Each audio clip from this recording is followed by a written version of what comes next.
My name's Leon Conway. I've been working at Pendle Stained Glass for 25 years now.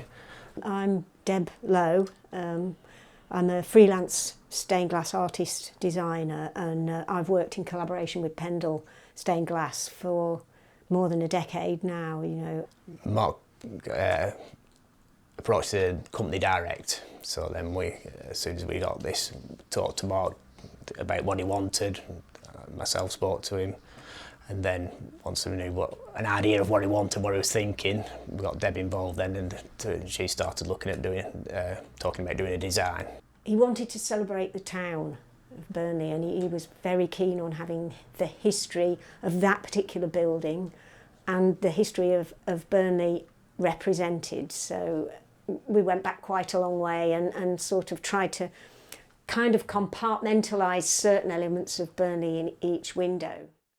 This is early Burnley, so and it references some of the ancient families and some of the amazing achievements that have originated in Burnley. So there you've got the Pendle witches in that top section there. That's Lancaster Castle and there's a witch flying in the sky above it. So that references the local Pendle witch story.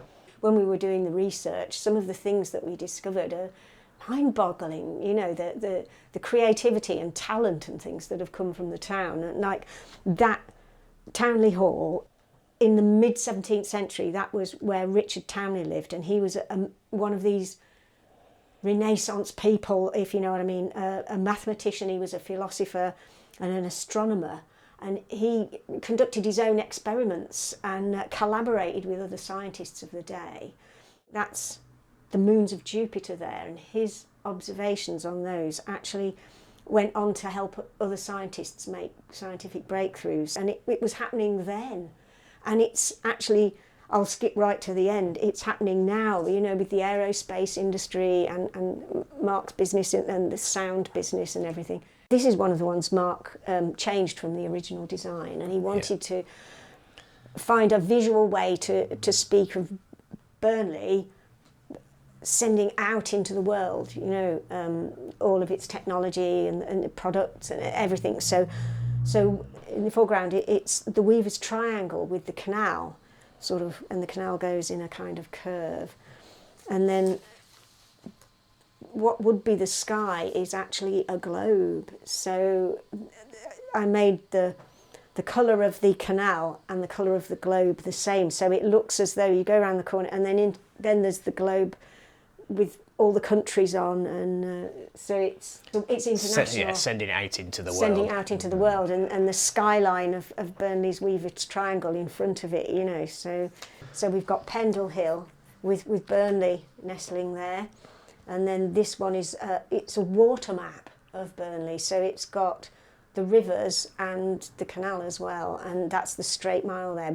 If you see it full size, they've all got the names written on of what each one is, So it's almost like the map of the underground, isn't it? The way it looks, The centrepiece is the coat of arms of the Burnley, of the grammar school. Grammar school that were originally. And their motto and everything. So it's almost like a traditional heraldic piece as a centrepiece. So that's also, that window's bigger, and it has bigger gaps either side, so it's a kind of natural centrepiece.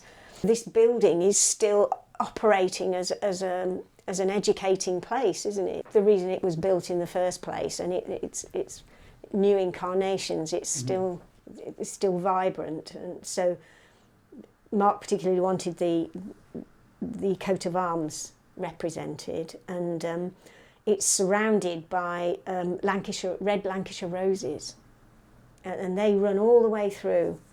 Also, because we thought as weddings would be held, that maybe some flowers in the window would look, really quite beautiful, for photographs. But they mean things. So there's the Lancashire rose, and in this bouquet underneath, it's got cotton flowers in there, and wheat, and they all appear in the Burnley coat of arms. And the bulrushes, there are also in there, reference the River Brun, which runs through Burnley and where Burnley gets its name from. And this one is the Industrial Revolution with the, that's the Lancashire Loom there. Some of the cogs from the Lancashire Loom are referenced. Cogs and gears from the famous Burnley or Lancashire Loom, and that was developed here, and it was the one in the world. And the cotton was spun here and woven, but it was also where they made the looms here as well. So the looms travelled the world, so from this very spot. And the canals and waterways and the steam trains, you know, the railway systems are represented as well. So it goes from sort of steam trains and canals and the pit heads, you know, so it's coal as well. So the top one's the Burnley bank hall, pit head. Pit head. It dug the fuel up. It invented things, and then it made them, and then it used the things it made to make more things, and then send them off into the world. The canal was almost the M62 of its day, you know, getting products over to Liverpool. And that one there, that's a steam train, and God, we had a great time making that, didn't we? It's you know, the drama of a steam train, you know, with all the smoke, and we picked a lot of streaky red glass to give this sort of furnace feel to it. So you know, it's visually we wanted that to look quite impactful. And this steam train is going over the viaduct in Burnley, and you can see in the background the terraced houses, the roofs of the terraced houses, row on row on row of the workers' houses. You know, and that the bottom round, or the one underneath, is the cogs and wheels of the loom. If you stand at the side of these looms, you get this marvellous pattern of cogs. It's really quite interesting, but it fits in with the roundel theme of the window as a design. In the last window, this is the future and some of the modern technologies and industries that Burnley now has adapted to. So the aerospace industry, so the top there is aeroplanes and the jet engine, and then this is Mark's business here, and that's what a sound wave looks like. So it visually, it's just this lovely image, you know, when you see it on is it an oscillator? And so that's a sound wave, a visual, a sound made visible, basically. We used some magical glass for that, didn't we? So streaky glass, all different colours. Yeah, so it's all different colours, so it's sort of like the different colours for sound. And then turf moor with the knotted football scarf. Burnley was among the 12 founders of the Football League, and has been an important part of the town's life since the 1880s. I mean, it's the more focal point of the town. It's one of the most, especially being in the Premiership at the moment. It's something. Yeah, it's got a really loyal. Something everybody relates to in the town and follows.